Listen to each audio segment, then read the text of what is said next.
The official phrase of today here, Jasmine Crockett must be stopped. Listen, one comment changed the entire tone of the room here. If we continue to put people into office, and that even means some of our skinfolk who definitely are not our kinfolk, such as Byron Donalds, who are going to continue to say that, like, I mean, the fact that you sitting around talking about life was better under Jim Crow, like, is this because you don't understand history? Or literally it's because you married a white woman and so you think that whitewashed you. I'm not really sure like what it is. Well, but you I couldn't need even be married to a white woman under Jim correct. Crow. Correct. And it took Joy to call him out. So I'm like, bruh, like what are you talking about? Like what are you saying? Like he just out here, you know, I feel like they give him his talking points and he's like, yes, massa, I got it. First of all, I'm tired of that BS. First and foremost, it got nothing to do with my wife. Let's just put that right out in the open. They're mad because I'm a conservative Republican and I'm not a Democrat who believes in crazy liberal policy. If I believed in crazy liberal policy, which I do not, then they would be singing my praises. And they wouldn't care that my wife is white. Kamala Harris, her husband's white. Ketanji Brown Jackson, her husband's. It's fine. It's generally fine the other way, if that makes any sense here. Right? Like the people who generally have the biggest issues that a black man seem to have, happen to marry a white woman, let's say, the ones who have those bigger issues here, they have no issues when it's a black woman marrying a white man. The reality of the black American community. But either way, let's continue. They not say anything about those two dudes or the fact that they married white men because they follow democratic liberal ideology. Second thing, to Jasmine herself. Jasmine, last year, you and I were supposed to be debating on several different stages. You canceled. I don't know what's going on in your schedule. That's your personal business. But if you want to flush this out, I'm not hard to find. Pick the show, pick the place. I'll be there. I'm unafraid. I basically go anywhere we do this. Number 3, last and not least. Nobody tells me what to say. I don't use talking points. When somebody asks me a question, you basically know how I feel about it because I'm telling you right then and there. If you're concerned about what my viewpoints are very clear because you could Google me because I know I have plenty of media interviews at this point. So I would just say that back to my colleague from Texas. Don't be concerned about my marriage. Be concerned about the fact that your party lost because your policies are awful. The American people rejected it. And if you want to debate those policy constructs, come find me. The entirety of this just seemed to be like ad hominem type of attacks on him because she does not agree with specifically how he and many other men choose to marry here. So by default, if you do not marry a black American woman, then you just so happen to be anti-black. That's the overall kind of talking point that generally proliferates within a black American community. And it's literally pitiful. It doesn't mean specifically that you're no longer black, guys. What are you talking about? What does that even mean here? Right? It doesn't mean that you changed your, what does that even mean? But for Byron Donalds, when it comes down to it, he decided in his life that he was not going to be a monolith. He was not going to be the common typical stereotype of a left-leaning black American in America. That's it. That's all I get from him. He chose to look at things for kind of what they are, not how they feel. Right? Now, the commentary, specifically about the Jim Crow thing here, it's interesting. Okay.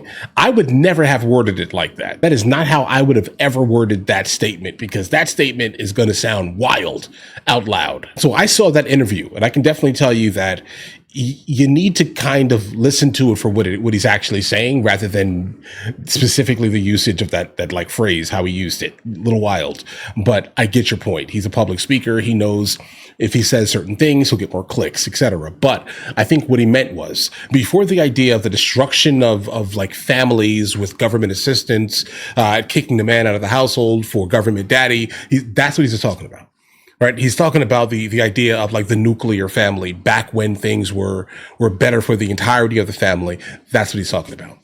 It's very disingenuous for Jasmine Crockett to basically latch on to one statement and then immediately say the rest of it is completely irrelevant. It was never irrelevant. You're just disregarding it because it hurts your feelings. Teen tells DC to be tough on youth, which covers the story of a sitting congressman who used a pre-trial diversion program to avoid jail time. I think the title's been read, Mr. Chairman. With intent to distribute and had a bribery charge. Mr. Chairman, the title's been read. And yet that is Mr. Chairman, the title's been read. We're not reading the entire document. All you have to do is say the title and the publisher. So without objection. Mr. Chairman, and since the gentle lady is referring to me, I wonder if she would like to debate the actual topic. I'm more than prepared to debate the topic. I've been doing it my entire life. They hate you. Do you want to? You voted illegally your entire life? Would the lady yield the gentleman from Florida? No, it's not a debate. It's an article that obviously you admit is about you, about how you were spared prison as a teen and now want to not allow other young people for the that gentle same lady, let's be very opportunity. clear. The article is wrong.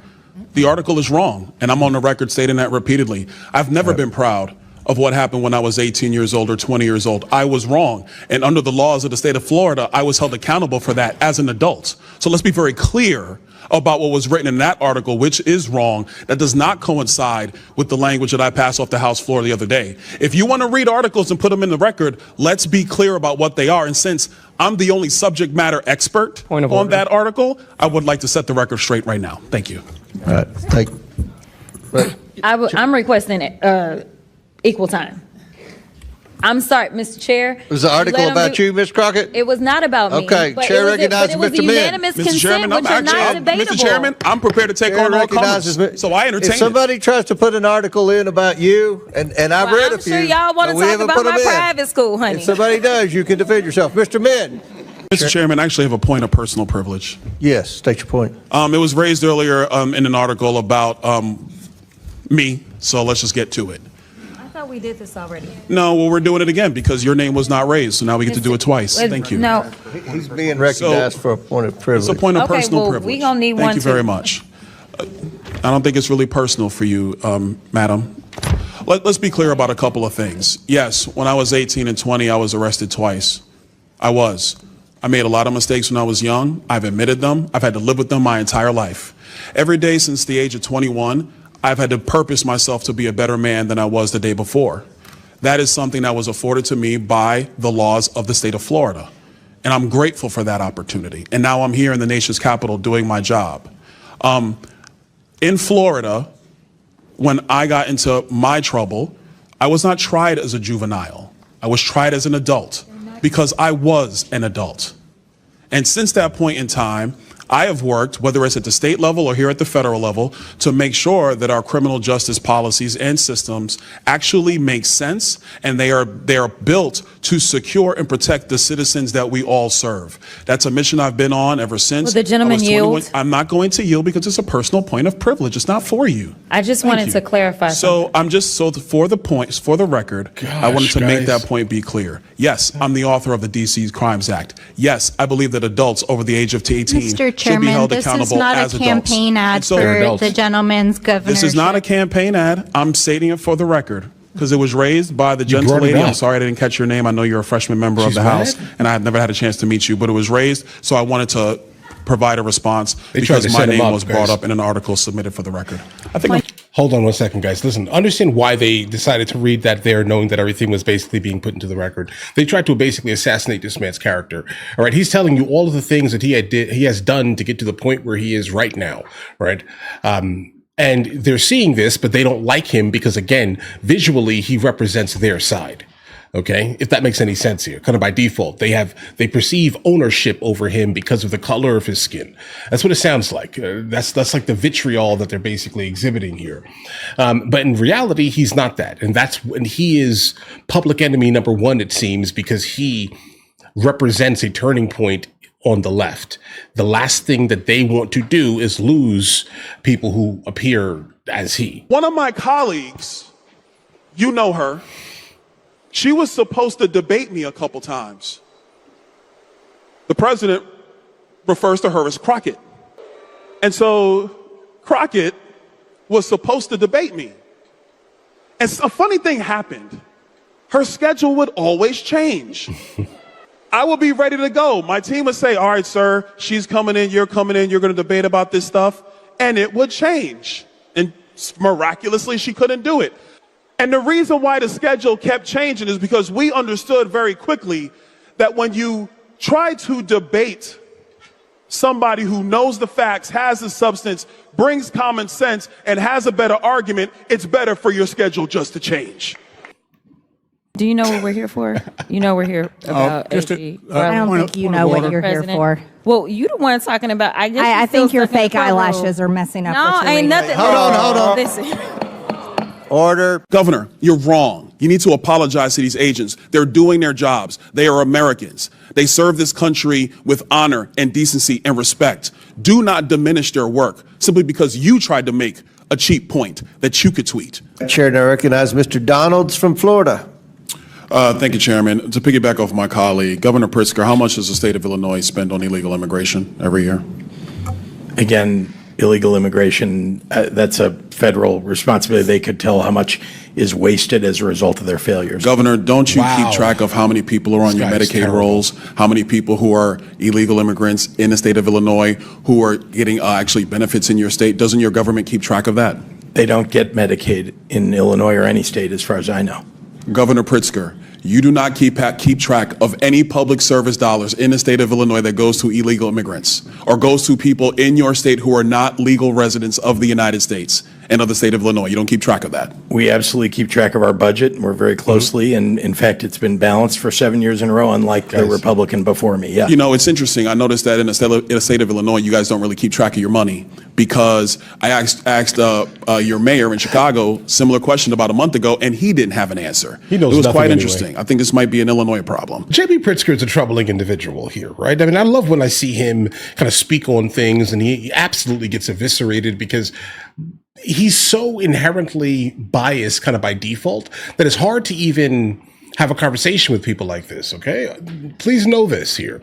So, for example, he should definitely know all of this information, but he basically says, okay, hold on. I'm going to take tax dollars from all of the tax-paying legal citizens and residents, right, that live within the state of Illinois, but the people that have basically broken into this country and were bussed from Texas kind of into the city, I'm just going to go ahead and take care of them on the tax-paying dollars, on the tax dollars of the actual citizens here. And you're not going to pay attention to how much waste is happening. And the fact that he just basically said that it's waste coming from the other end. Why is it waste? It's waste when the federal government decides we have a southern border. It's waste to pay for the southern border. Is that what he means? I'm trying to hear him, guys. But every time he talks, it's like, okay. It sounds like what he is legitimately calling waste is the fact that we have ICE, okay? And we have a southern border. That's what the waste is, I think he's talking about. But it's not waste when he's literally wasting the taxpayers' dollars to fund people who have never paid into the tax code. Okay. Jasmine Crockett and Byron Donalds, I know why they hate each other. It's as old as time, okay? And I mean that here. All Jasmine Crockett had to do was find out who he was married to, and it was basically over from there, all right? That was probably the first thing. And then probably a couple of steps down was purely the fact that he's a Republican. How dare this black man in America marry a white woman and be a Republican? That man is evil. That's basically what I hear when she talks. That's it, because everything else irrelevant. I don't care, because I know that it's coming purely from like nothing more than vitriol. It doesn't matter what she says, specifically in regards to him. All right, she can say anything she wants about anyone else, but I can tell you this right now: if it comes down to him, I know exactly what it is. Okay, I'm from America too, guys. All right, listen. Okay, that's exactly what it is, my boys. But either way, listen, you guys all have an absolutely amazing day. Enjoy your day thoroughly. If you guys are new here, please like and subscribe. In the meantime, I'll go ahead and catch you guys later.